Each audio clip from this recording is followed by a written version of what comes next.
You ever walk into a store for, like, one thing, say, a single onion, and walk out 45 minutes later with a bag full of artisanal cheese, a questionable candle that smells like nostalgia, and a deep sense of personal failure?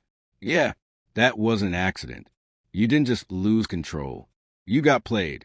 Your brain, my friend, is a beautiful, squishy, and profoundly dumb computer. And stores are run by people who have the admin password. They use sneaky psychological tricks to basically reach into your skull and gently guide your hand towards your wallet. It's called retail architecture, and it's gloriously evil. Take the classic IKEA maze. You think they're just bad at designing floor plans? Oh, you sweet summer child. That endless, winding path is a deliberate trap called a Gruen Transfer. The goal is to make you so disoriented, so lost in a sea of Scandinavian furniture with unpronounceable names, that you forget your original mission.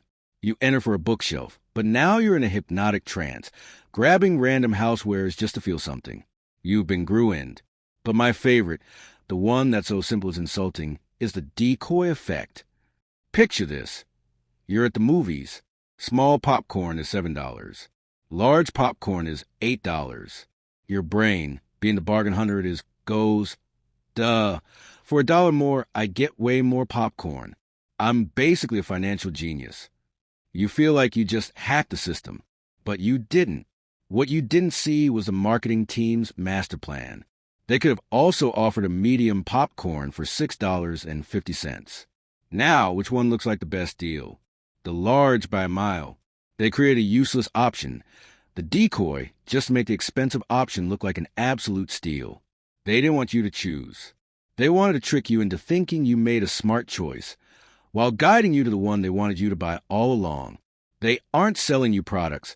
They're selling you the feeling of getting a good deal. So the next time you find yourself debating between a regular and the mega gulp size for only 50 cents more, just know your brain isn't yours anymore. It's on a little adventure, being manipulated by a guy named Chad in marketing. But now you know his secret. The power is yours again. Or is it? That's all for today. I'll be making similar videos in the future. Subscribe to see them.